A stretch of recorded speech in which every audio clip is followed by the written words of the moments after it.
Why Boston wasn't just another colony. The unique vision of John Winthrop. Boston's early history is inseparable from the vision of John Winthrop, whose City Upon a Hill sermon, formerly titled A Model of Christian Charity, set the Massachusetts Bay Colony apart from other English settlements in North America. Winthrop's unique blend of Puritan theology, social ideals, and political innovation shaped Boston's moral and political identity in ways that resonated far beyond its colonial beginnings. 1. The City Upon a Hill sermon. Origins and meaning. Historical context and content. John Winthrop delivered a model of Christian charity in 1630, either aboard the Arbella or shortly before the Puritans landed in New England. The sermon was not a triumphalist declaration but a sober exhortation. The new colony, Winthrop warned, would be as a city upon a hill. The eyes of all people are upon us, drawing from the Gospel of Matthew 5:14. Winthrop emphasized that the settlers' success or failure would be highly visible and would serve as a lesson to the world.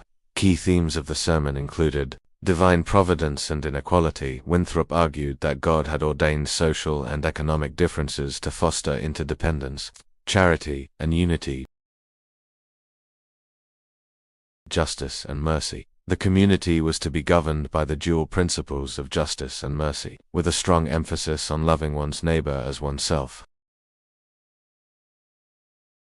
Charity and communal responsibility. The wealthy were expected to support the poor, not for personal gain but for the common good and the glory of God. Covenant with God. The settlers were bound by a covenant to God and each other. Failure to uphold this would bring public shame and divine judgment. The city upon a hill metaphor was thus both an aspiration and a warning. The community's moral and social experiment would be scrutinized by the world, and its fate would serve as either a beacon or a cautionary tale to Winthrop's vision. Moral and social identity, Puritan beliefs, and communal ethos. Winthrop's background as a well-educated member of the English gentry and his deep Puritan faith shaped his vision for Boston. He believed that the colony should be a godly commonwealth, a model Christian society that would demonstrate the virtues of godly living to the world. Distinctive features of Boston's moral identity included covenant community. The Puritans saw themselves as bound together in a covenant with God, requiring mutual responsibility, charity, and moral discipline. Communal responsibility. Winthrop's sermon called for the subordination of individual interests to the common good, with social and economic differences serving to foster charity and interdependence. Strict moral codes. The colony imposed rigorous moral standards, regulating behavior, dress, and even private conduct. Dissenters were banished to maintain religious and social order.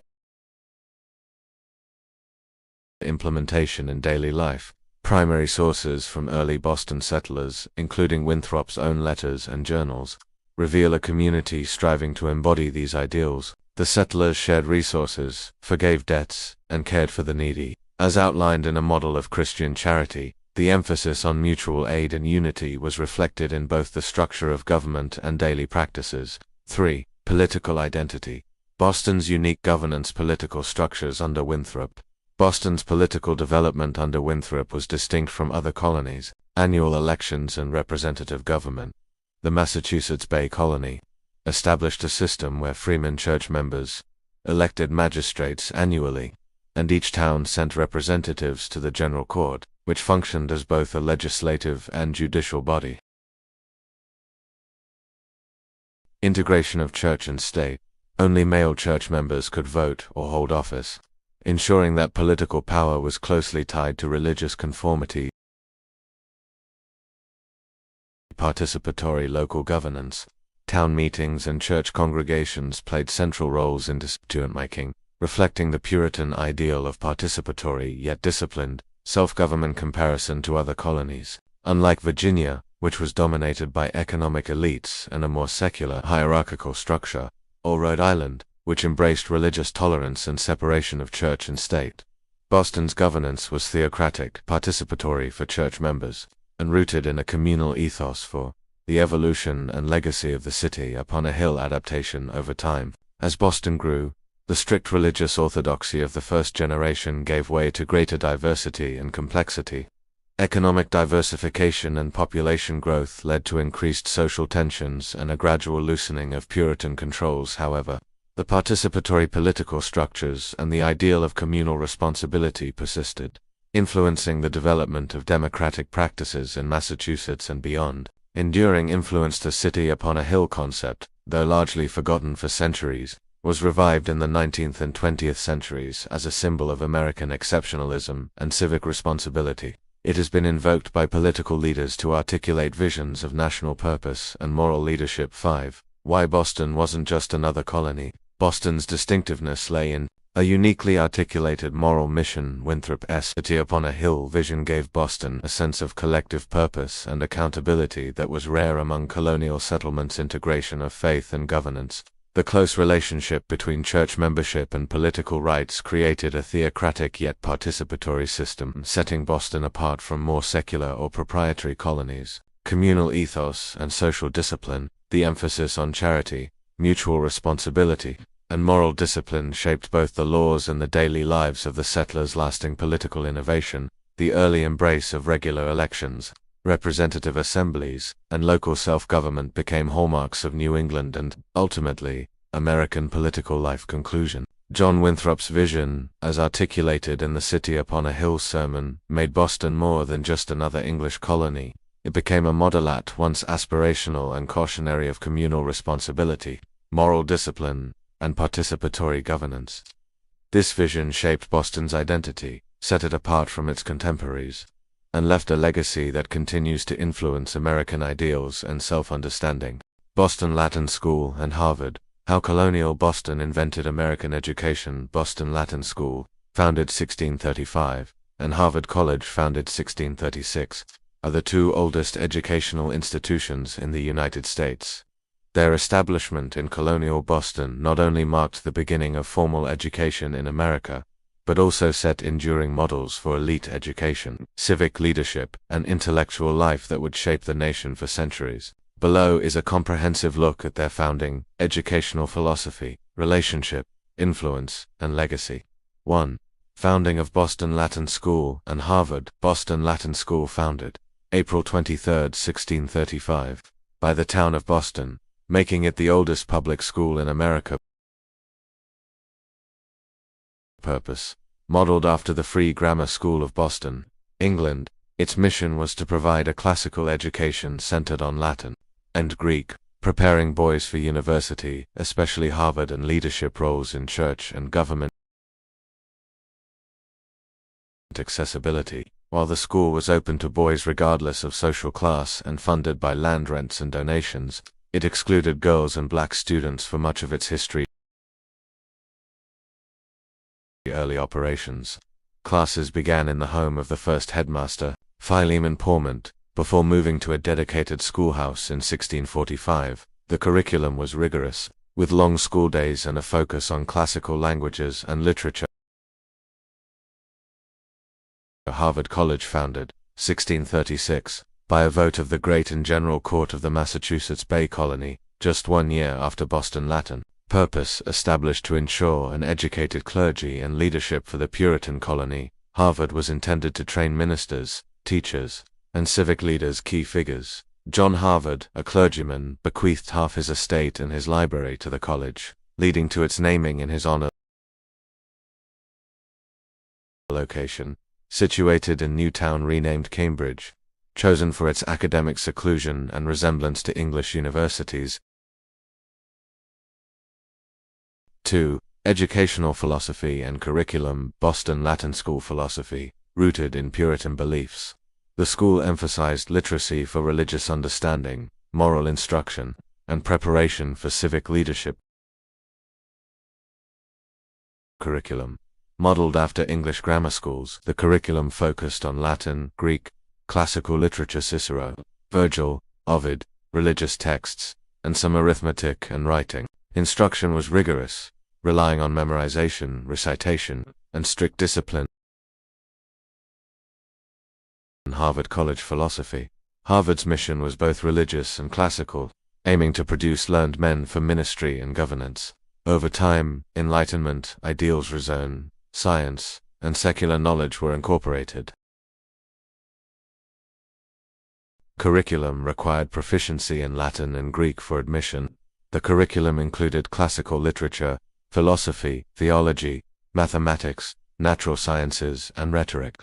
Examinations were conducted in Latin, and the course of study was standardized and demanding. 3. The relationship, a preparatory pipeline, feeder system. Boston Latin School was explicitly designed to prepare students for Harvard, with its curriculum tailored to meet Harvard's entrance requirements, for example, reading Cicero and Virgil in Latin. Social continuity. This pipeline created a model for elite education, producing many of the region's civic, religious, and intellectual leaders. Shared values.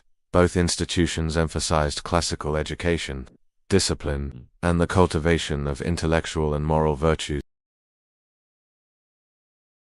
for influence on American education and society, establishing the Boston model replication. The Boston model publicly funded, classically oriented, selective schools feeding into elite colleges was emulated in other colonies and later states. Preparatory schools and colleges across America adopted similar structures and curricular standardization. The model contributed to the standardization of curricula, record-keeping, and the professionalization of teaching civic orientation. Education was seen as essential for the public good and the maintenance of social order, reinforcing the link between education and civic responsibility, shaping social and political thought. Classical and Enlightenment influences. The curriculum instilled values of republicanism, civic virtue, and public service, drawing on ancient Greece and Rome. By the 18th century, both institutions became conduits for Enlightenment, ideas, reason, natural rights, and the social contract. Training leaders. Alumni included many founding fathers and key figures in American history, for example, John Hancock, Samuel Adams, John Adams, Benjamin Franklin, Charles Sumner, Ralph Waldo Emerson, Henry David Thoreau, W.E.B. Du Bois. Their education equipped them for leadership in the Revolution, the drafting of foundational documents, and the shaping of American political and social thought. Social networks. Elite cohesion.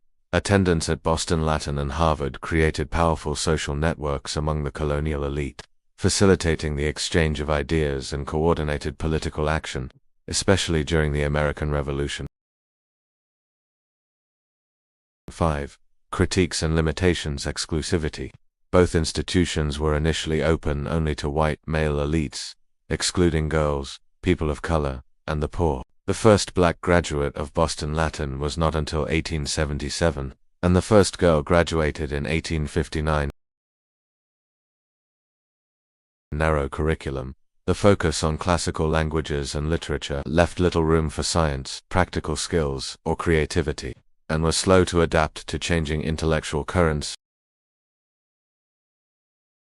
Reinforcement of social hierarchies. The model perpetuated social stratification, serving as a gatekeeper of privilege and limiting social mobility. Resistance to change. Both schools were conservative in pedagogy and governance, often resisting reforms that would broaden access or modernize the curriculum. 6. Enduring legacy model for elite education. The Boston Latin to Harvard pipeline established a model for preparatory and higher education that would be emulated across the United States, influencing the development of private preparatory schools and public exam schools. Intellectual and civic leadership. The institutions produced generations of leaders who shaped American government, society, and culture, and their emphasis on liberal education and civic engagement remains influential. Ongoing debates. The legacy of exclusivity and classical focus continues to shape debates about access, equity, and the purpose of education in America. Conclusion. The founding of Boston Latin School and Harvard College in colonial Boston was a transformative moment in American history. These institutions not only invented the American model of elite education, but also profoundly shaped the nation's intellectual, social, and political development. Their influence endures in the structure of American education, the ideals of civic leadership, and the ongoing pursuit of educational excellence and equity. Puritan powerhouse. How religion built Boston brick by brick.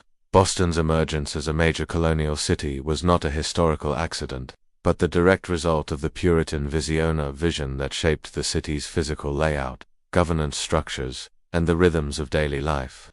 The Puritans' theology was not confined to Sunday sermons. It was the blueprint for the city's streets, the foundation of its laws, and the pulse of its social order. Below is a comprehensive analysis of how Puritan religious beliefs were translated, quite literally, into the bricks and mortar of early Boston. 1. Puritan theology. The blueprint for community core principles. Puritan theology was rooted in several key ideas. Covenant theology, the belief that the community was bound by a collective contract with God, requiring strict adherence to biblical law and mutual accountability. Predestination and moral earnestness, a sense of being chosen by God, which fostered both humility and a drive to create a model society, a city upon a hill. Biblical authority and plainness. The Bible was the ultimate guide, and simplicity in worship, architecture, and daily life was seen as a virtue. Communal responsibility. The well-being of the group was paramount. Individual failings could bring divine punishment on all. These principles were not abstract, they were enacted in every aspect of Boston's development. 2. City planning. Theology in the urban fabric, organic layout, and community spaces. Unplanned, organic growth. Unlike later grid-based cities, Boston's early streets wound around the peninsula's natural features. This was partly practical, but also reflected the Puritan focus on immediate community needs over grandiose, individualistic planning. Centrality of the meeting house. The meeting house, serving both as church and town hall, was always at the heart of the settlement. This physical centrality mirrored the theological centrality of faith and communal decision-making. Boston Common, established in 1634 as the first public park in America, the Common was a shared resource for grazing, militia training, and gatherings, an embodiment of the Puritan value of communal stewardship. Architectural simplicity. Meeting houses. These were plain, rectangular wooden structures, devoid of ornamentation, with the pulpit as the focal point. This simplicity was a deliberate rejection of Anglican and Catholic opulence, emphasizing humility and the primacy of the word homes. Puritan houses were functional and symbolically mapped onto the body of Christ, reinforcing the idea that the home was a sacred, ordered space. The hearth was the spiritual and physical center, and the boiling room near the kitchen underscored the importance of family and nurture. Lack of ornamentation. Both public and private buildings avoided decorative excess, reflecting the Puritan suspicion of vanity and focus on inner spiritual life. Comparison to other cities. Boston's organic, community-centered development contrasted sharply with the planned, religiously pluralistic Philadelphia Quaker and the commercially oriented, diverse New York Dutch English. Boston's layout was a direct outgrowth of its religious and communal priorities. 3. Governance. Theocracy in action. The General Court and town meetings. The General Court, Boston's central governing body, composed of elected freemen church members, functioned as both legislature and judiciary. Only male church members could vote or hold office, ensuring that civic power was tightly bound to religious conformity. Town meetings. These gatherings allowed eligible men to participate in local governance, electing officials and making communal decisions. This participatory model reflected the Puritan ideal of covenant and mutual obligation. Law and social order. Legal codes. The Massachusetts Body of Liberties, 1641, codified laws that blended biblical principles with English common law. Laws regulated not just crime, but also moral behavior, church attendance, and even dress. Church and state. While not a modern theocracy, Boston's government was deeply influenced by religious principles. Ministers advised magistrates, and the civil government enforced religiously inspired laws. Exclusion and dissent. Intolerance of dissent. Dissenters like Anne Hutchinson and Roger Williams were banished, as unity was seen as essential to the community's covenant with God's social surveillance. The community was responsible for monitoring and correcting the behavior of its members, with a belief that one person's sin could endanger all. 4. Daily life. Religion as the rhythm of existence. Work, family, and social institutions. Work ethic, hard work, discipline, and self-restraint were seen as both spiritual and practical necessities. Idleness was punished, and everyone was expected to contribute to the community family structure. The family was the basic unit of society, expected to model religious values. Men were heads of households, Women managed the home and children, reinforcing gendered roles, but also the centrality of the family in moral education. Literacy was a religious imperative, as reading the Bible was essential for salvation. Boston established the first public school in America, Boston Latin School, 1635, and later Harvard College, 1636, reflecting the Puritan commitment to education, social and civic life. Meeting houses as social hubs. These buildings were not just for worship, but for town meetings, elections, and public debates. They fostered a sense of belonging and collective identity, and were the sites of both everyday life and extraordinary events. For example, the Boston Tea Party, charity and mutual aid. The wealthy were expected to support the poor, not for personal gain but for the common good and the glory of God. 5. Enduring legacy. Even as Boston grew and diversified, the imprint of Puritan theology remained visible. Civic engagement. The tradition of town meetings and local self-governance persisted, influencing American democracy education. Boston's status as a center of learning and reform can be traced to Puritan priorities: urban form, the city's winding streets, central public spaces, and tradition of communal responsibility are enduring legacies of its Puritan origins. Conclusion. Puritan theology was not just a set of beliefs, it was the architect of Boston's streets, the author of its laws, and the heartbeat of its daily life. From the placement of the meeting house to the structure of the family, from the city's legal codes to its educational institutions, Puritan values shaped Boston brick by brick. The result was a city that, for better and for worse, embodied the dream and the discipline of a people determined to build a godly community for the world to see. The meeting house, heart of both worlds, religious and civic center. The meeting house was the venue for worship, town meetings, elections, and public debates, embodying the union of church and state, marketplace of ideas. Over time, meeting houses became sites of political mobilization and protest, especially as Boston's commercial and political life grew more complex. 7. Shifting balance over time. 18th century transformations, commercial expansion. By the 18th century, Boston's economy flourished, and the merchant class gained influence, sometimes at odds with traditional religious authorities. Decline of Puritan uniformity. The Great Awakening and increasing religious diversity weakened the old Puritan consensus. Secularization. Civic and commercial activities increasingly took place outside the meeting house in taverns, marketplaces, and wharves. Revolutionary city. By the time of the American Revolution, Boston's identity had shifted decisively toward commerce and politics, though the legacy of Puritan discipline and civic engagement remained. 8. Comparison to other colonial cities. Philadelphia, more religiously tolerant and diverse, with commerce fueled by openness and agricultural wealth. New York, ethnically and religiously diverse, with commercial life less constrained by religious values. Charleston, more religiously tolerant but socially strict, with commerce tied to plantation, agriculture, and slavery. Boston, unique in the intensity of its religious vision, even as it became a major port and commercial center. 9. The city upon a hill. Warning and legacy. The ultimatum Winthrop City Upon a Hill sermon was a warning. The world was watching, and failure would bring not just disappointment, but disaster. This created a culture of anxiety, discipline, and exclusion, but also a relentless drive for excellence and communal responsibility. The legacy. Enduring ideals. The vision of Boston as a model community shaped its laws, institutions, and civic life. American exceptionalism. Over time, the city upon a hill became a symbol of American exceptionalism, though often stripped of its original context of warning and humility,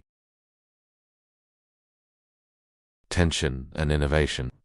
The pressure to balance spiritual rigor with commercial success produced both remarkable achievements and profound tensions, a legacy that continues to shape Boston and American identity. 10 key figures navigating the dual identity. John Winthrop embodied the negotiation between Puritan orthodoxy and economic pragmatism. Increase in cotton mather reinforced Puritan values while engaging with the city's commercial and intellectual life. John Hull and Peter Faneuil exemplified the integration of piety and profit. Samuel Sewall chronicled the daily negotiations between religious duty and commercial activity. Conclusion. Boston as colonial history is a story of constant negotiation between the demands of faith and the opportunities of commerce. Puritan theology shaped the city's streets, laws, and daily life. But the realities of trade and economic growth required adaptation and compromise. Winthrop's City Upon a Hill sermon set the stakes high, creating a legacy of aspiration, anxiety, and innovation. The result was a city that, for better and for worse, embodied the dream and the discipline of a people determined to build a godly community in a bustling, worldly marketplace. From meeting houses to marketplaces, the dual identity of colonial Boston, Boston's colonial story is one of remarkable duality. A city founded on uncompromising Puritan ideals that within a generation became a bustling commercial port. This balance between spiritual rigor and booming commerce was not accidental. It was the product of conscious choices, theological imperatives, and pragmatic adaptations. Below is a comprehensive analysis of how Boston navigated this tension.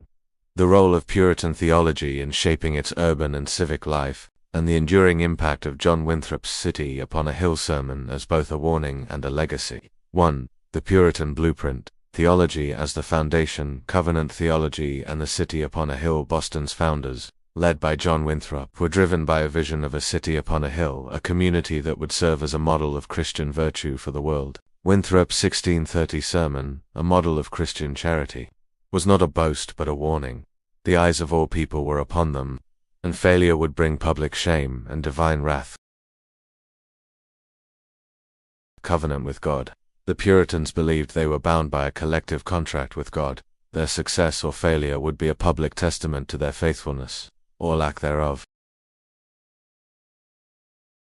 Spiritual rigor. This covenant demanded strict adherence to biblical law, mutual accountability, and a communal ethos that subordinated individual interests to the common good.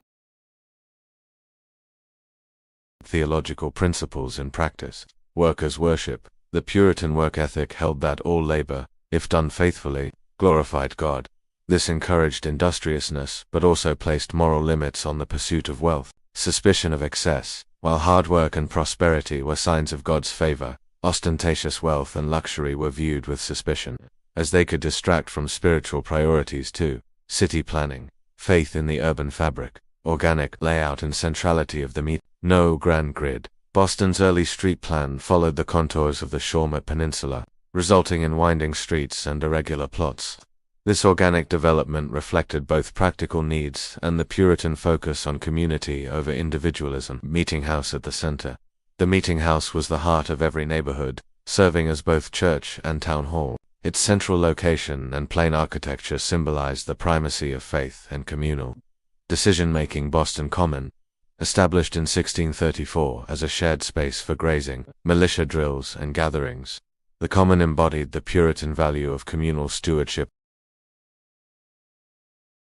Architecture reflecting values, simplicity and utility. Meeting houses and homes were plain, functional, and devoid of ornamentation, reflecting the Puritan suspicion of vanity and focus on inner spiritual life. Shared spaces. Early meeting houses often doubled as venues for town meetings and, at times, commercial transactions, blurring the line between sacred and secular. 3. Governance. Theocracy meets pragmatism. The general court and town meetings, church-state union, only male church members could vote or hold office, ensuring that civic power was closely tied to religious conformity. Participatory governance. Town meetings allowed eligible men to participate in local decisions, reflecting the Puritan ideal of covenant and mutual obligation. Law and social order. Legal codes. The Massachusetts Body of Liberties 1641 blended biblical principles with English common law, regulating not just crime but also moral behavior, church attendance, and even dress. Social surveillance. The community was responsible for monitoring and correcting the behavior of its members, with the belief that one person's sin could endanger all. 4. Commerce, booming trade and the merchant class. Harbor and necessity. Boston's poor soil pushed settlers toward maritime commerce. By the 1640s, fishing, shipbuilding, and trading were central to the economy. Transatlantic trade. Boston's merchants established extensive trade networks, exporting fish, timber, and provisions, and importing goods from Europe and the Caribbean. The merchant class and social mobility. Rise of merchants. Figures like John Hull and Peter Faneuil exemplified the new merchant elite. who balanced religious piety with commercial ambition. Integration of faith and profit. Many merchants saw no contradiction between piety and profit, using their wealth to support religious and civic projects. 5. Tension and accommodation. Navigating dual priorities, tensions, work ethic versus wealth. The Puritan ethic encouraged hard work but warned against the dangers of excessive wealth and luxury. Religious leaders' concerns. As commerce flourished, some Puritan leaders worried about declining religious observance and the corrupting influence of wealth. Stricter laws. In response, church and civic leaders enacted stricter laws to enforce religious and moral discipline. Accommodations. Education and commerce. The Puritan emphasis on literacy and education supported the development of a skilled workforce and facilitated commercial, record-keeping, charity, and mutual aid. The wealthy were expected to support the poor, blending spiritual and material concerns. Civic and commercial overlap. Public spaces like Boston Common and Faneuil Hall served both religious, civic, and commercial functions.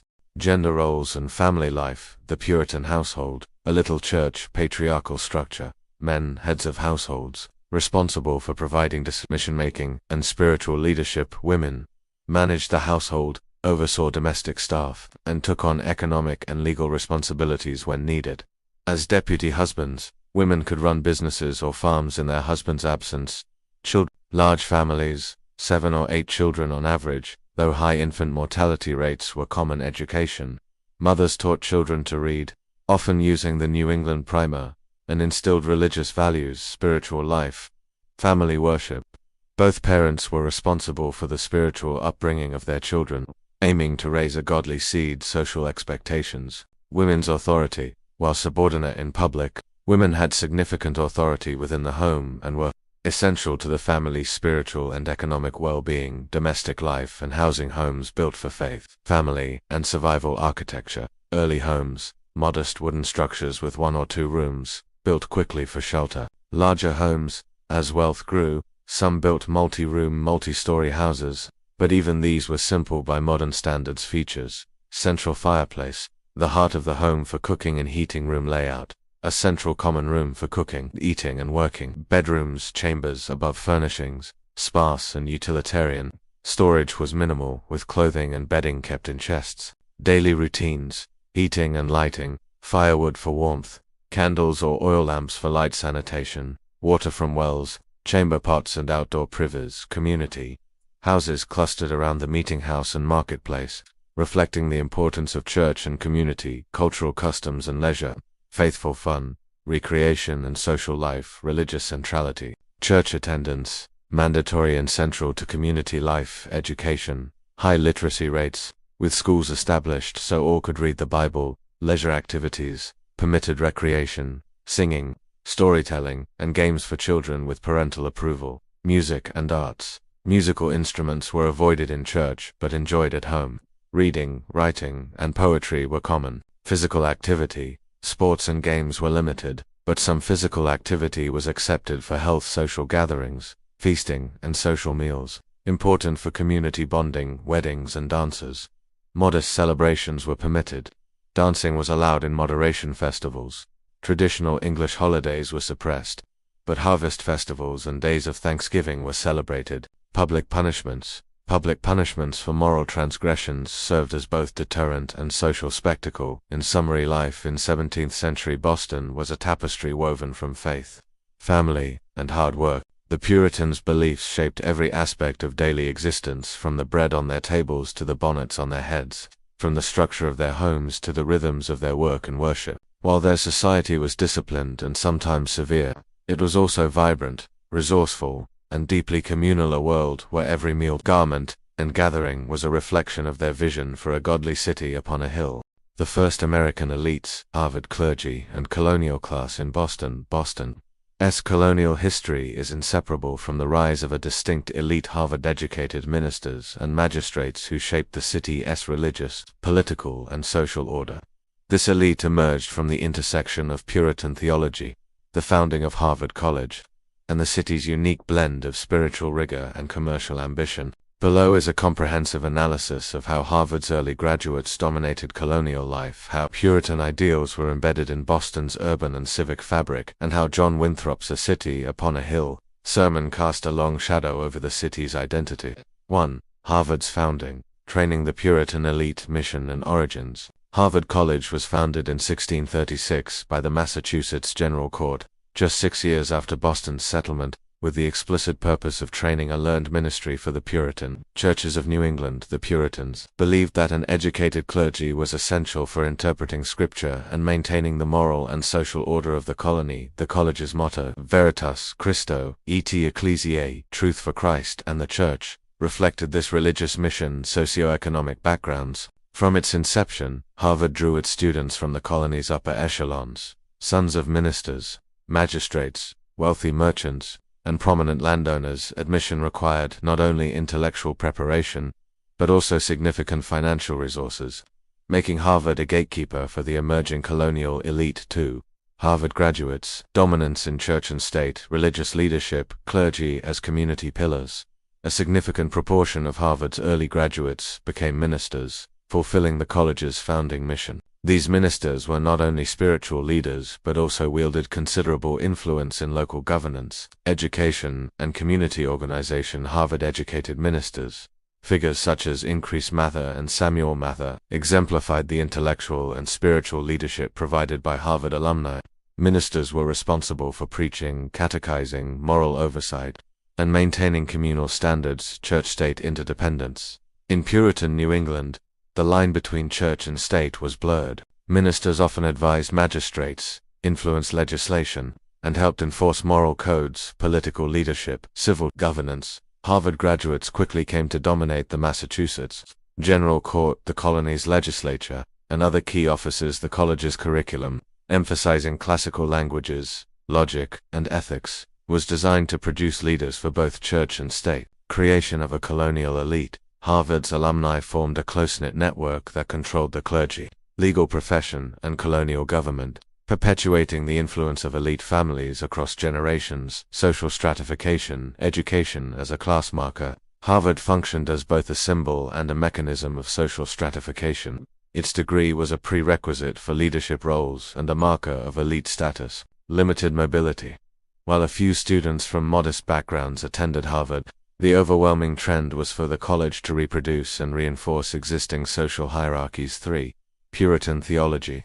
Blueprint for Boston's urban and civic life. City planning and daily life. Centrality of the meeting house. The meeting house, serving as both church and town hall, was always at the heart of Boston's neighborhoods, reflecting the theological centrality of faith and communal decision. Architectural simplicity. Both public and private buildings were plain and functional, mirroring Puritan suspicion of vanity and focus on inner spiritual life. Boston Common, established in 1634 as a shared resource. The Common embodied the Puritan value of communal stewardship, governance, theocratic elements. Only male church members could vote or hold office, ensuring that civic power was closely tied to religious conformity. Town meetings. Participatory local governance reflected the Puritan ideal of covenant and mutual obligation, with eligible men making decisions for the community legal codes. The Massachusetts Body of Liberties 1641 blended biblical principles with English common law, regulating not just crime but also moral behavior, church attendance, and even dress. Daily life. Work ethic. The Puritan ethic encouraged hard work, discipline, and self-restraint, seeing all labor as a form of worship. Family and education. The family was the basic unit of society, and education was a religious imperative. Boston established the first public school in America, Boston Latin School, 1635, and Harvard College, 1636, reflecting the Puritan commitment to literacy and learning. For Boston's dual identity, spiritual rigor and booming commerce. The tension. Work as worship. Puritan theology encouraged industriousness, but warned against the dangers of excessive wealth and luxury. Booming trade. Boston's poor soil pushed settlers toward maritime commerce. By the 1640s, fishing, shipbuilding, and trading were central to the economy, and a merchant class emerged, merchant elite. Many merchants were Harvard-educated and saw no contradiction between piety and profit, using their wealth to support religious and civic projects. Balancing act. Religious leaders' concerns. As commerce flourished, some Puritan leaders worried about declining religious observance and the corrupting influence of wealth. Stricter laws were enacted to enforce discipline. Civic and commercial overlap. Public spaces like Boston Common and Faneuil Hall served both religious, civic, and commercial functions, reflecting the city's dual identity. 5. The City Upon a Hill, Winthrop's Warning and Legacy, the sermon's message. John Winthrop's 1630 sermon, a model of Christian charity, set the stakes for Boston's experiment. For we must consider that we shall be as a city upon a hill. The eyes of all people are upon us. This was not a boast, but a warning. Failure would bring public shame and divine wrath, enduring impact pressure for perfection. The sermon created a culture of anxiety, discipline, and exclusion, but also a relentless drive for excellence and communal responsibility. Legacy of elitism. The pressure to be a model community justified the dominance of a Harvard-educated elite, who saw themselves as guardians of the city's covenant with God. American exceptionalism. Over time, the city upon a hill became a symbol of American exceptionalism, though often stripped of its original context of warning and humility. 6. Comparison to other colonial institutions. Harvard's unique role. While other colonial colleges, for example, William and Mary, Yale, trained regional elites, Harvard's early founding, size, and proximity to Boston gave it unmatched influence in shaping New England's religious, intellectual, and political life model for others. Harvard's structure and curriculum served as a model for subsequent colleges, but its role in creating a colonial class was unparalleled. Conclusion. Harvard's early graduates formed the backbone of Boston's first American elite,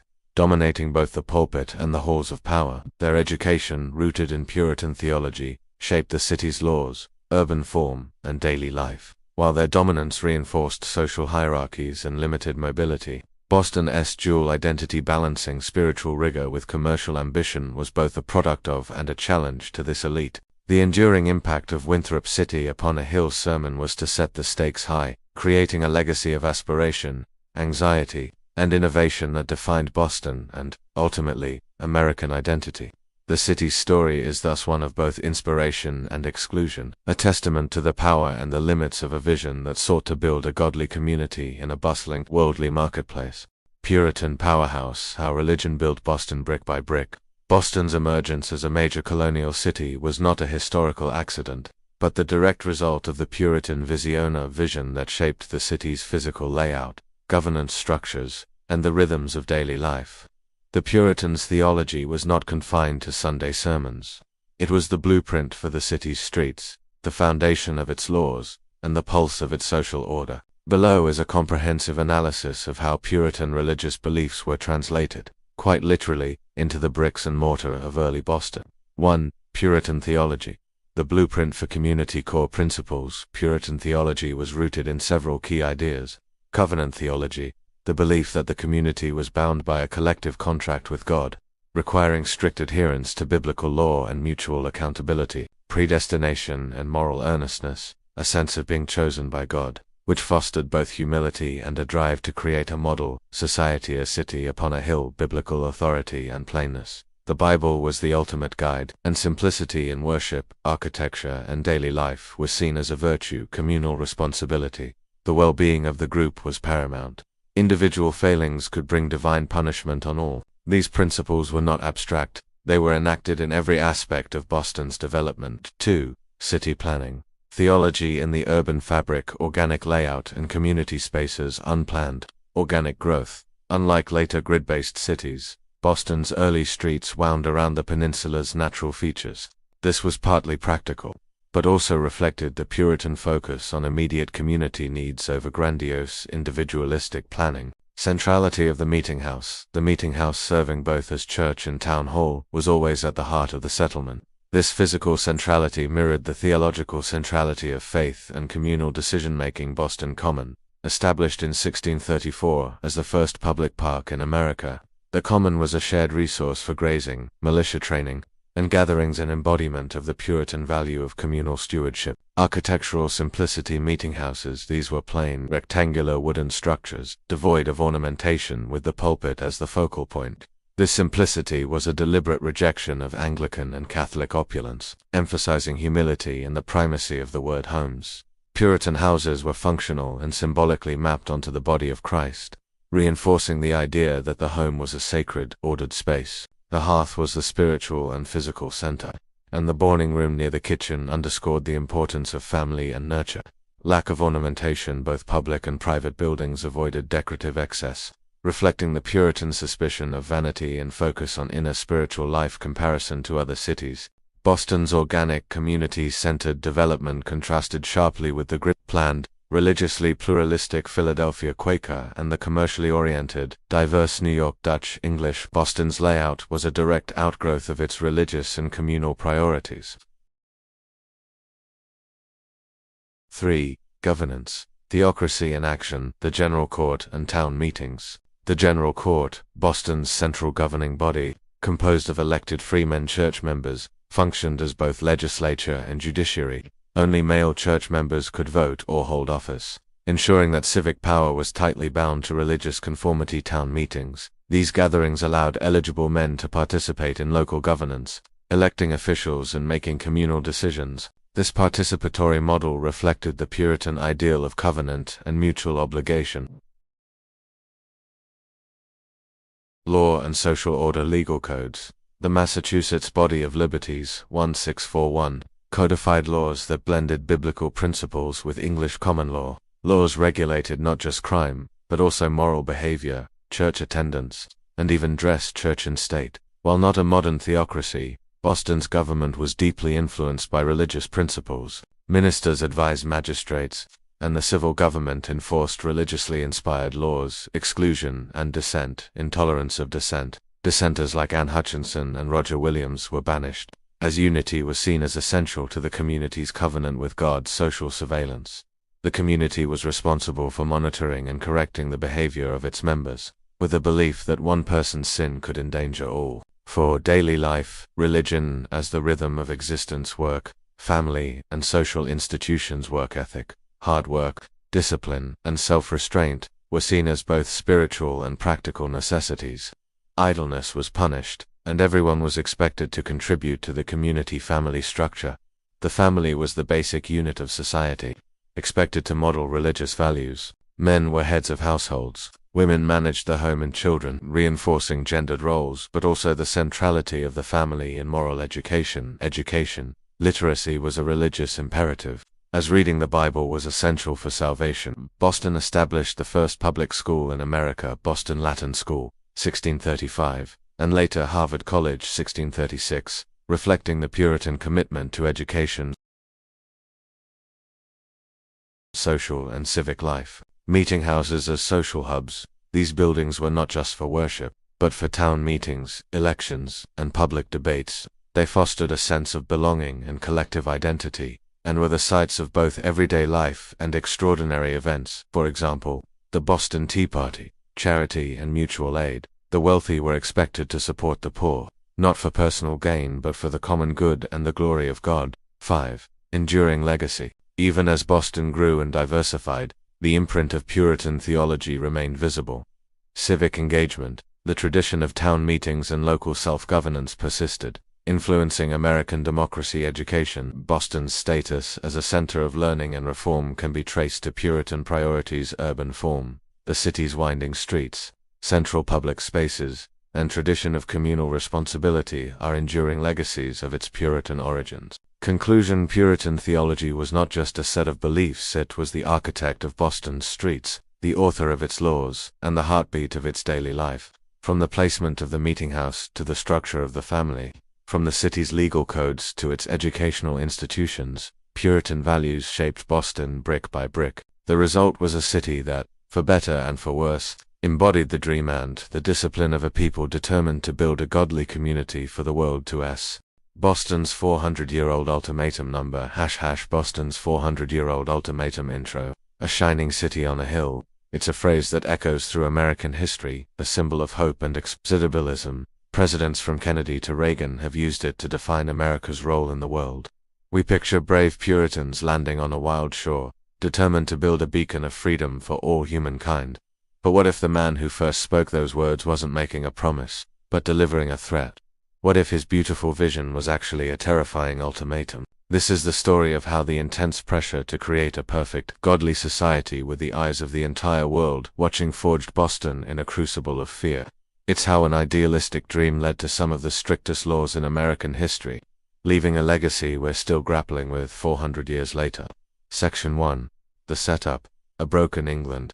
To understand the pressure cooker that was early Boston, you have to understand what the Puritans were running from. This wasn't just a trip for religious freedom.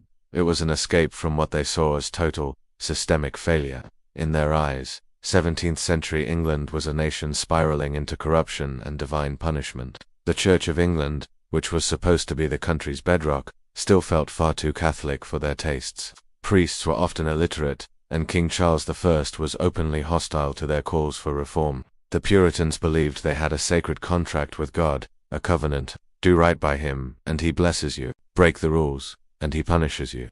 And looking around England, they saw rules being broken everywhere. They saw what a society that dealt falsely with God looked like, and it terrified them. So, their Great Migration wasn't just about finding a place to pray freely. It was a desperate last-ditch effort to get it right. They weren't just colonists, they were refugees from a failed state that had broken its covenant with God. This was their last chance to build a society that would please him. The stakes weren't just land or money, they were their very souls. Section 2. The Inciting Incident. The Arbella Compact. The year is 1630. A fleet of ships, carrying around 700 souls, bobs in the cold Atlantic. On the flagship, the Arbella, the colony's governor, John Winthrop, gathers the weary passengers. They aren't on a vacation, they're on a divine mission. And Winthrop needs every single person to understand the terrifyingly high stakes. He delivers a sermon that would echo for centuries, a model of Christian charity. In it, he lays out the blueprint for their survival. He tells them they must be knit together in this work as one man, sharing each other's burdens and putting the community's welfare far above any personal desire. Then, he delivers the ultimatum. He says, "For we must consider that we shall be as a city upon a hill. The eyes of all people are upon us." Today, we hear that as a boast. But on that ship in 1630, it was a terrifying warning. Winthrop was telling them there was nowhere to hide. Failure would be a very public affair. He spells out the consequences with chilling clarity, so that if we shall deal falsely with our God in this work, we shall be made a story and a byword through the world. If they failed, they wouldn't just be another Roanoke or Jamestown. They would become a global cautionary tale, a punchline that shamed God and proved their enemies right. Their failure would curse them, and they would perish out of the good land. This wasn't a pep talk, it was a contract signed in fear. To them, God's wrath wasn't a metaphor, it was a shipwreck, a failed harvest, a deadly disease, and the eyes of the world were just waiting for them to stumble. The pressure was on. Section 3. Forging the City. The Puritan Pressure Cooker. When the Puritans landed, that sermon became the operating manual for the Massachusetts Bay Colony. The ultimatums: succeed and be blessed, or fail and be a global disgrace, was woven into the very fabric of their laws. Here, the line between God's law and man's law basically didn't exist. The government's main job was to enforce the covenant, and since one person's sin could endanger the entire community, every part of life was strictly regulated. Missing church on Sunday wasn't just lazy. It was a finable offense that threatened the whole colony. The laws were famously strict, often pulled directly from the Old Testament. Blasphemy could get you killed. Adultery was a capital crime, and at least 2 people were executed for it.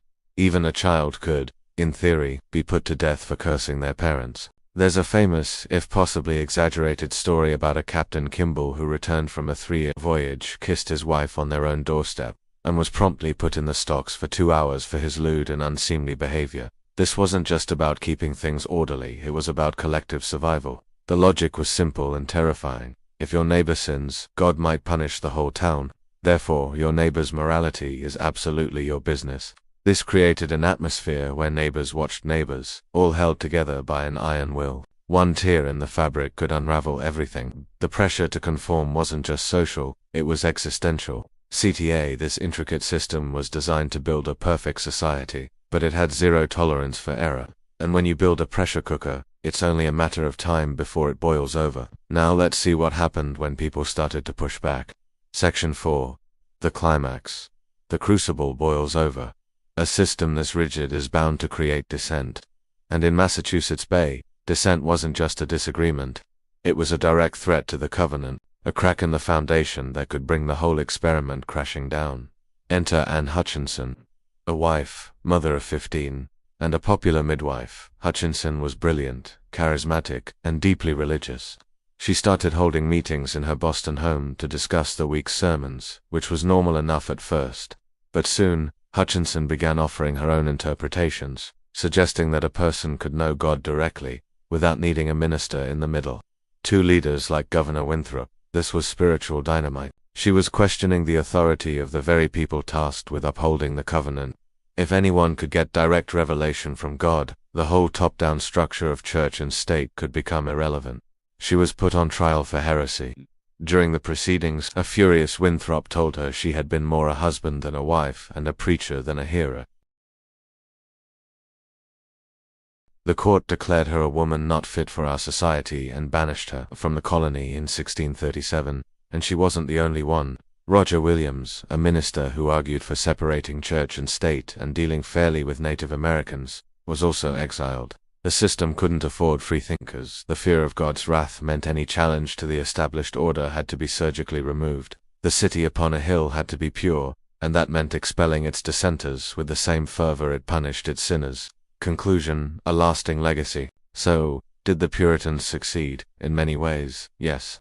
They didn't perish. They built a stable, prosperous, and famously literate society, but it all came at a tremendous cost. The city upon a hill was built, but its foundations were laid with anxiety and an intolerance born from that 400-year-old ultimatum. The vision of creating a perfect society for the world to emulate became a core part of the American identity, the engine for what we call American But over the centuries, as the city on a hill phrase was quoted again and again, the context was stripped away. We remembered the inspiring image but forgot the terrifying warning it came with. We forgot that the eyes of all people were meant to be a source of pressure, not just pride. We forgot the original vision was haunted by the fear of failure. The Puritan legacy is a dual one, a relentless drive to be a beacon for the world, paired with a deep-seated fear that can lead to rigidity and exclusion. The story of Boston's founding is a stark reminder that the brightest ideals can cast the darkest shadows, and the pressure to be perfect can create a society that is anything but. That tension, embedded in the American soul right from the start, is something we still feel today. How Boston's colonial ports fueled the rise of a merchant aristocracy. Boston's transformation from a Puritan outpost to a thriving colonial metropolis was driven by its maritime economy. The city's natural harbor, strategic location, and entrepreneurial spirit fostered the growth of powerful merchant families whose wealth and influence shaped Boston's social, political, and economic landscape. This analysis traces the development of Boston's port, the rise of its maritime industries, and the emergence of a merchant aristocracy that would play a pivotal role in both colonial society and the American Revolution. 1. The foundations. Boston's harbor and early maritime economy, natural advantages, and early development. Boston Harbor, with its deep waters, sheltering islands, and access to multiple rivers, was recognized as one of the finest natural harbors in North America.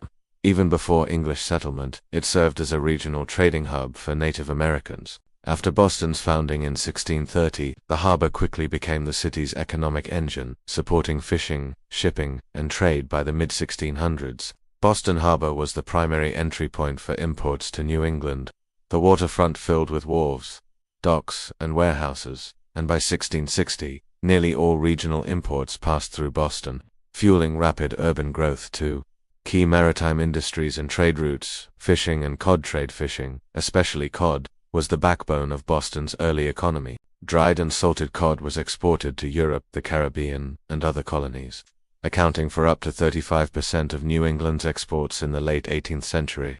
This trade supported related industries such as boat building, rope making, and provisioning. Shipbuilding. Abundant local timber made Boston a center for shipbuilding. Shipyards produced vessels for fishing, trade, and whaling, not only for local use, but also for sale to other colonies in Europe. This industry further integrated Boston into Atlantic trade networks, whaling and ancillary trades. While whaling was more prominent in nearby ports, Boston merchants participated in the trade, exporting whale oil and baleen. The port's activity also supported sailmaking, chandlery, and marine railroads. The triangular and transatlantic trade. Boston was a key node in the Atlantic triangular trade. Ships carried fish, lumber, and provisions to the Caribbean and southern colonies, exchanging them for sugar, molasses, and rum, products of enslaved labor. Some Boston merchants also participated in the slave trade, exchanging goods for enslaved Africans. Boston's ships sailed to Britain and continental Europe, exporting colonial products and importing manufactured goods, textiles, and luxury items. The export of dried cod to Catholic countries in southern Europe was especially lucrative. 3. The rise of the merchant aristocracy, accumulation of wealth and social status. The wealth generated by maritime industries allowed a small number of families to rise to the top of Boston society. These merchants invested in land, ships, and urban development, and their fortunes enabled them to live in grand homes, sponsor public works, and participate in cultural and religious institutions by the 18th century. Boston's social hierarchy was clearly defined, with wealthy merchants and professionals at the top. These individuals formed the city's upper class, often referred to as the Boston Brahmins. In later periods, political power and civic leadership.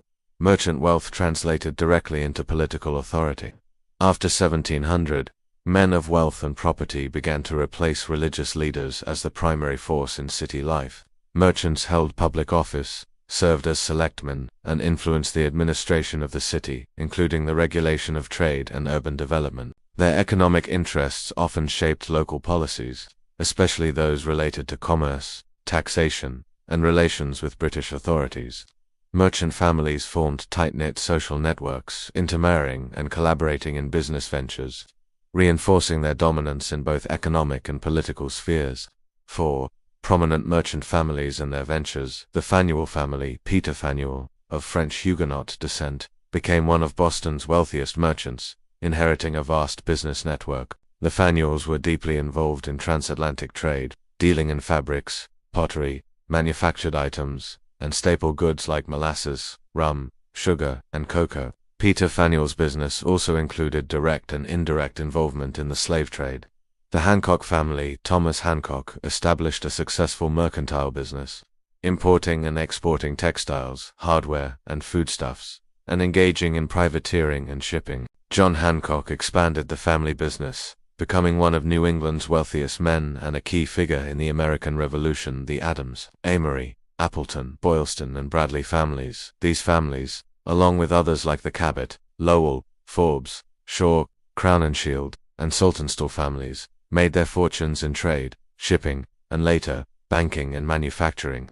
Their business ventures included the China trade, whaling, and large-scale import-export operations. Women in commerce. Women also played a role as merchants, running shops, boarding houses, and engaging in trade, especially as widows or in the absence of male relatives. 5.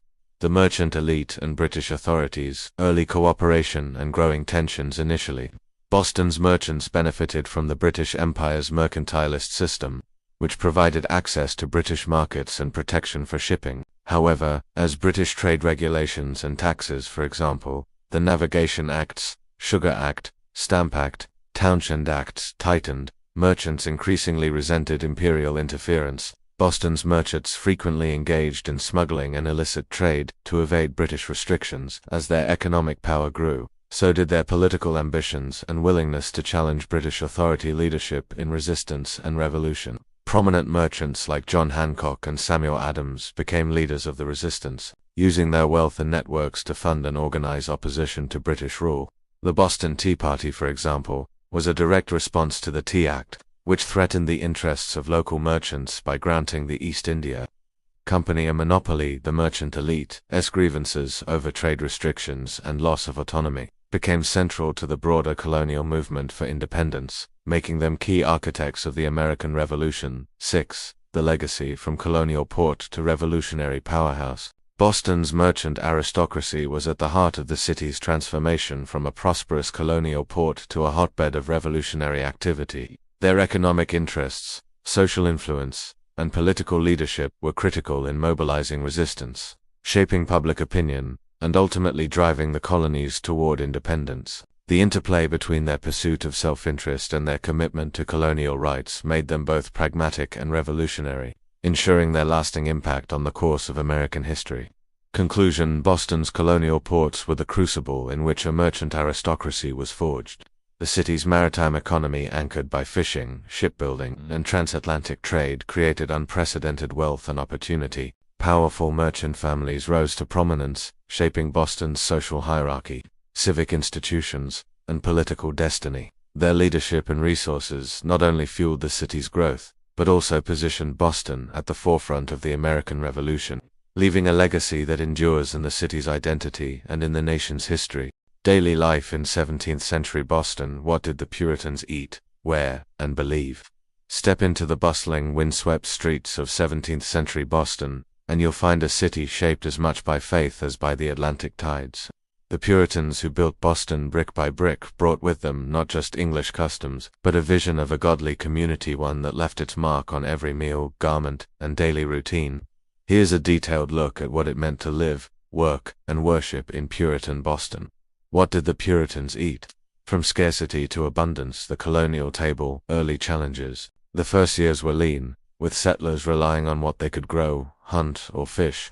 But by the 1640s, Boston's markets were thriving. Most residents no longer needed to produce all their own food. They could buy bread, butter, sugar, fish, and even imported spices and tropical fruits at local markets, staples of the Puritan diet. Bread, the backbone of every meal, often made from a mix of rye, wheat, and corn.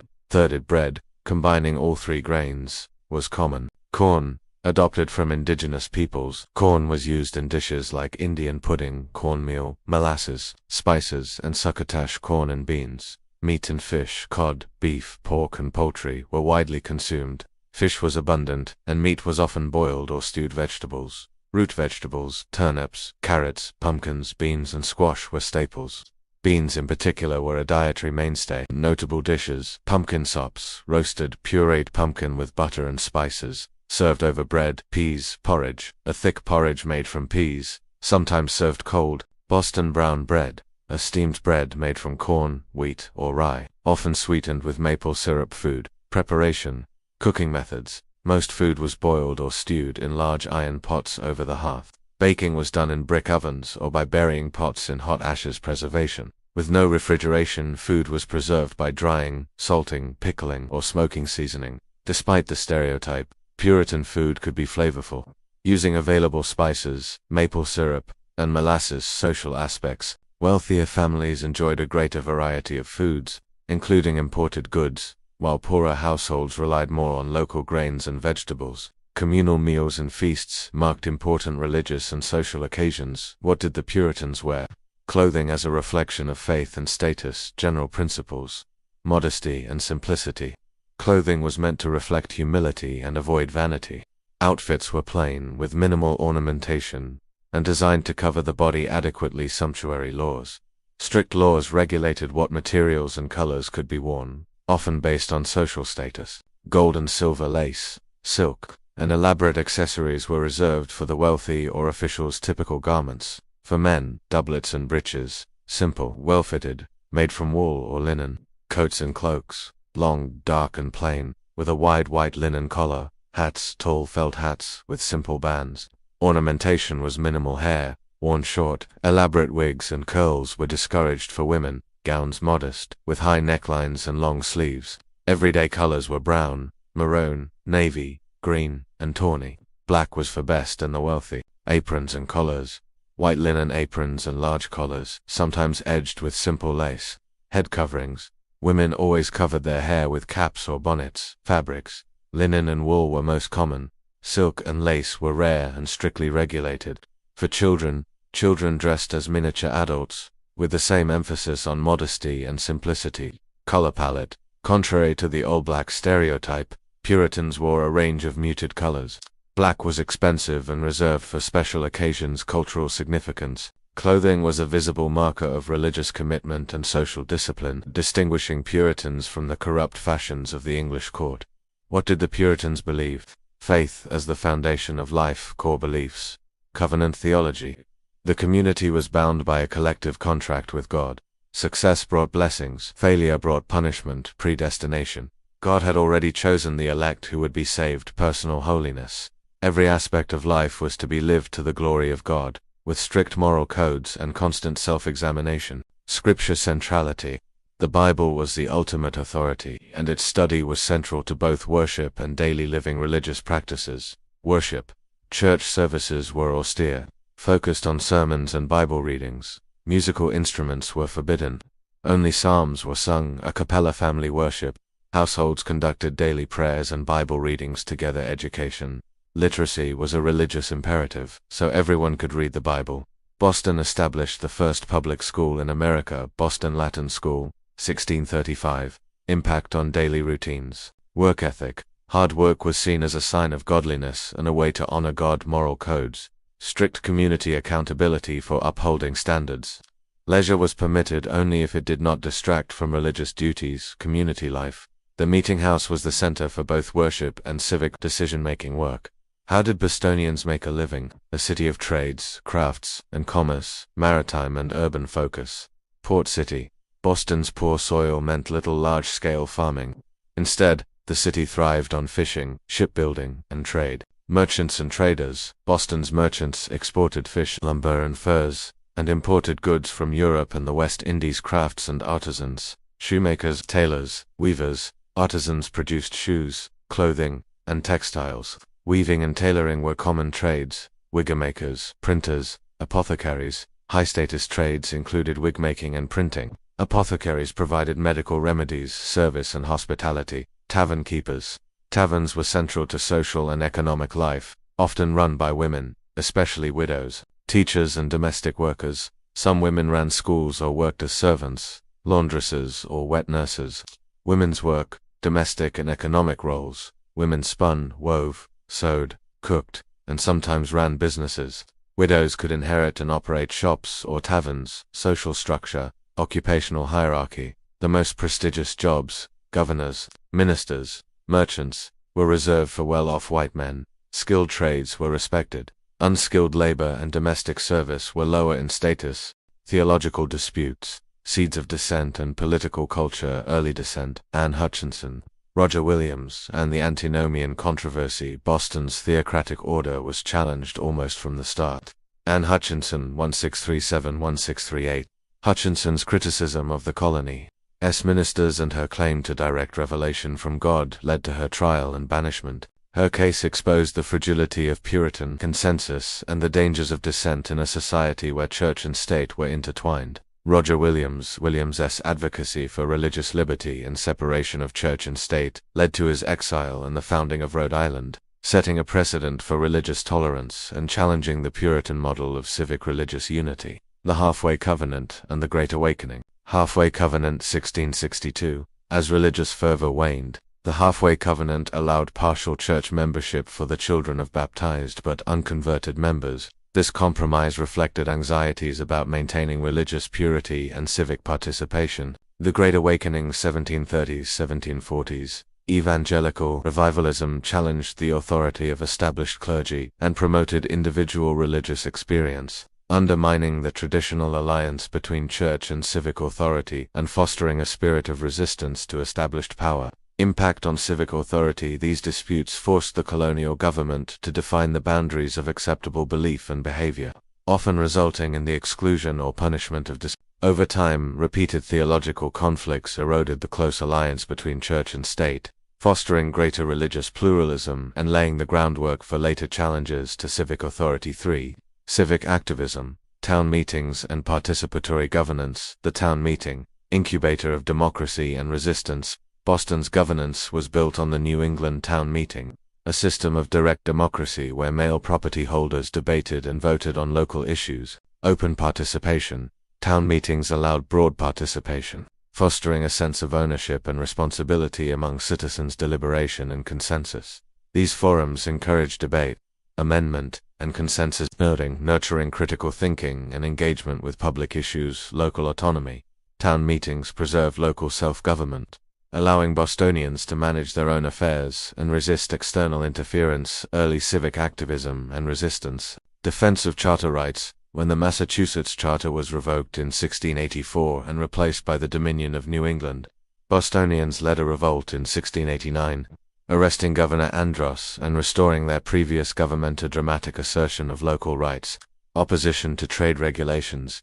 Boston merchants and officials resisted British trade restrictions, developing networks to circumvent British laws and protesting customs enforcement. Public protests. Early protests against impressment and quartering of British troops, as well as the freeing of impressed men from British custody, demonstrated a willingness to challenge royal authority. Social institutions as engines of dissent. Taverns, churches, and the press played crucial roles in spreading dissent and organizing resistance. Taverns served as meeting places for planning and debate, while churches provided moral justification for resistance, and newspapers circulated critical ideas, balancing spiritual rigor with booming commerce. The Puritan work ethic and economic dynamism. Puritan theology encouraged hard work, discipline, and self-restraint, seeing all labor as a form of worship. This ethic, combined with Boston's poor soil and advantageous harbor, pushed the city toward maritime commerce. Merchant class. Boston's merchants, such as John Hancock and Peter Faneuil, became leaders in both economic and civic life, using their wealth to fund public projects and resistance efforts. Economic grievances. British trade restrictions and taxes directly threatened the profits and autonomy of Boston's merchants, prompting them to lead smuggling operations, organize boycotts, and frame resistance in terms of both economic self-interest and fundamental rights. Tensions and adaptations. Religious concerns. As commerce flourished, some Puritan leaders worried about declining religious observance and the corrupting influence of wealth, leading to stricter laws and renewed emphasis on discipline, integration of faith and profit. Many merchants saw no contradiction between piety and profit, using their wealth to support religious and civic projects. 6. The road to revolution. From dissent to direct action. Key events and escalation. 1765–1775, Boston's tradition of dissent and civic activism translated into direct resistance as British policies became more intrusive. Stamp Act riots. 1765, violent protests against direct British taxation set a precedent for organized resistance. Townshend Acts and boycotts. 1767–1768, Boston merchants led non-importation agreements and boycotts, while the seizure of John Hancock's ship, the Liberty, sparked public outrage. Boston Massacre. 1770, the killing of 5 colonists by British soldiers became a rallying point for resistance. Boston Tea Party. 1773, the destruction of British tea in protest of the Tea Act led to harsh reprisals and united the colonies in opposition. Intolerable Acts. 1774, the closing of Boston Harbor and other punitive measures galvanized support for Boston and led to the First Continental Congress. Lexington and Concord. 1775, the first battles of the Revolution began with British attempts to seize colonial arms, marking the outbreak of open warfare. Institutions of revolution. Harvard College produced many revolutionary leaders and fostered a spirit of inquiry and resistance. Newspapers. The Massachusetts Spy and Boston Gazette spread revolutionary ideas and mobilized public opinion. Taverns. Places like the Green Dragon Tavern served as headquarters for the Sons of Liberty and sites for planning direct action.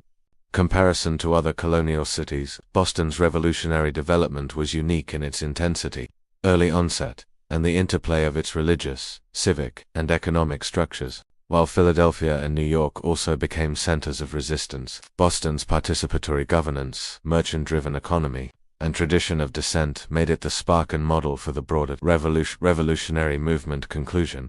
Boston as the seedbed of revolution. Boston's path to revolution was rooted in its Puritan heritage, participatory governance, and economic dynamism. The city's unique blend of spiritual rigor, theological dispute, civic activism, and intellectual leadership created a culture primed for dissent and resistance. Winthrop's City Upon a Hill sermon set the stakes high, creating a legacy of aspiration, anxiety, and innovation. The result was a city that, for better and for worse, embodied the dream and the discipline of a people determined to build a godly community, and ultimately, to challenge the might of an empire. The seeds of 1776 were sown in Boston's meetinghouses, marketplaces, and classrooms, making it the true seedbed of American Revolution.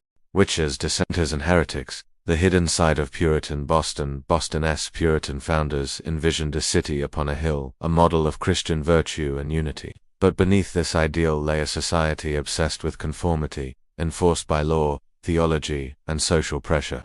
Those who resisted, whether as religious dissenters, outspoken women, or accused witches, faced harsh punishment. Yet, paradoxically, the very mechanisms of control and the intellectual ferment of Boston also sowed the seeds of dissent, activism, and, ultimately, revolution. This analysis explores how conformity was enforced, how resistors like Anne Hutchinson were punished, and how Boston's unique blend of Puritan theology, civic activism, economic dynamism, and intellectual leadership shaped both repression and resistance. 1.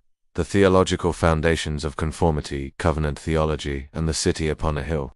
At the heart of Puritan Boston was a powerful theological vision. The community was bound by a covenant with God, and its collective fate depended on strict obedience to divine law. The Puritans saw themselves as a new Israel, chosen to build a model society whose success or failure would be a public testament to their faithfulness. Covenant theology, the belief that the entire community was in a binding contract with God, requiring strict adherence to biblical law. Any deviation was seen as a threat to the community as standing before God, and could invite collective punishment. Calvinist predestination, the focus on visible signs of election, moral behavior, piety, conformity, led to a culture of surveillance and discipline. Authority of Scripture, the Bible was the supreme authority, interpreted literally, and used as the standard for all beliefs and behaviors. Church-state unity in Boston, church and state were intertwined. Only church members could vote or hold office, and civil authorities were expected to enforce religious laws. The legal system was used to suppress heresy, blasphemy, and dissent to legal and social mechanisms of enforcement, theocratic legislation, and surveillance. Mandatory church attendance. Absence from church was punishable by fines or even whipping. Constables searched for absentees and forcibly brought them to services. Community surveillance. Neighbors were expected to report deviations from Puritan norms. Tithing men were appointed to monitor the private affairs of their neighbors. Censorship. Only Puritan beliefs were tolerated.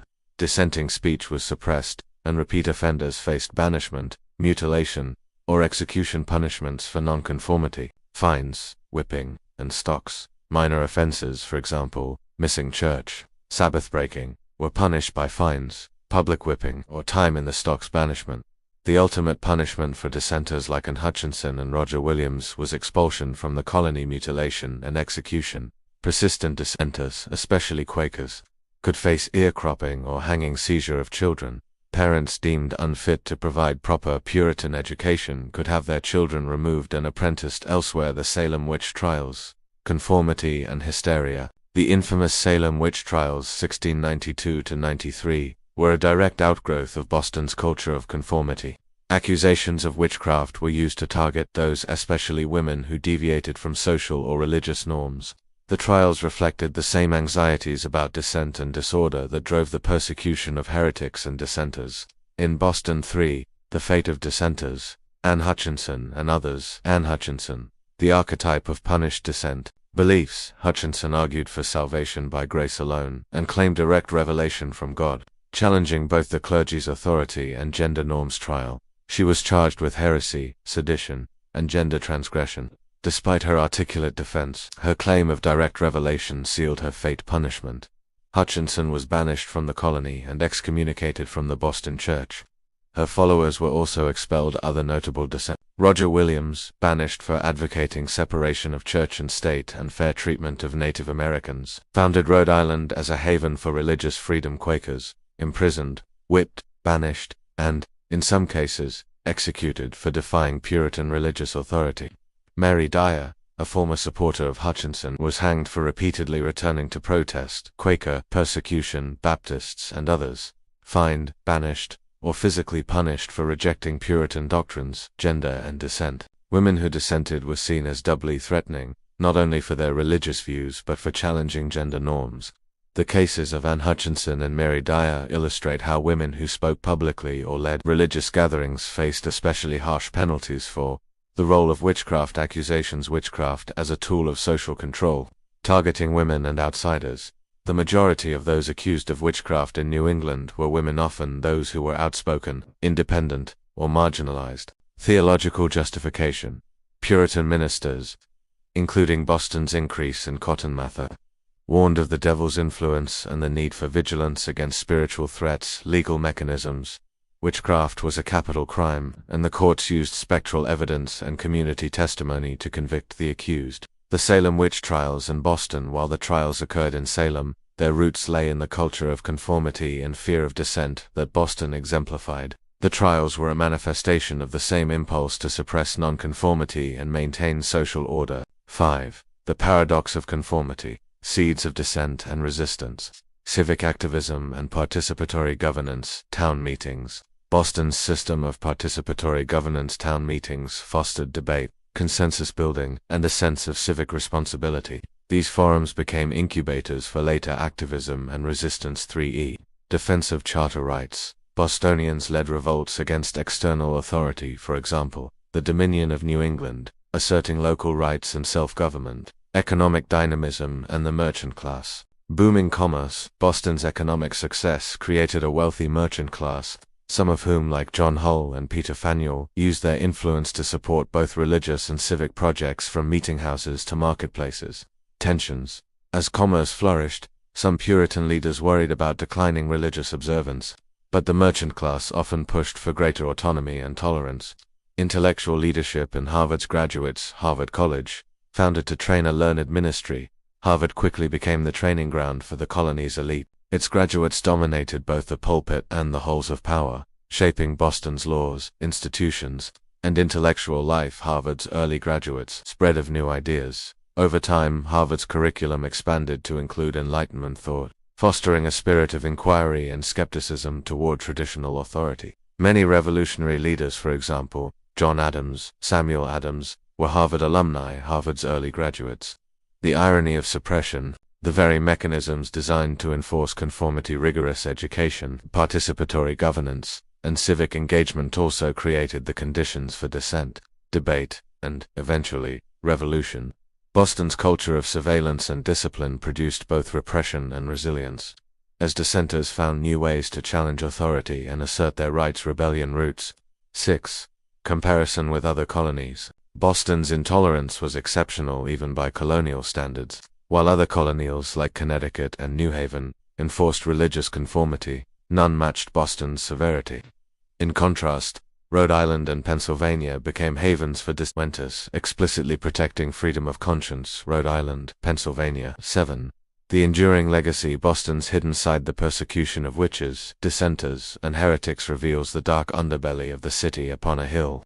Yet, the same forces that enforced conformity also fostered a culture of activism, debate, and resistance. The legacy of Anne Hutchinson, Roger Williams, Mary Dyer, and countless others is a testament to the enduring tension between unity and liberty, order and dissenter, tension that would ultimately shape the American Revolution and the nation's ongoing struggle with the meaning of freedom. In summary, conformity in Puritan Boston was enforced through a powerful blend of theology, law, and social pressure, with harsh punishments for those who resisted. Yet, the city's intellectual and civic life, economic dynamism, and the very mechanisms of control also nurtured a spirit of dissent and activism. The stories of witches, dissenters, and heretics are not just tales of repression, they are the roots of Boston's and America's culture of resistance and reform.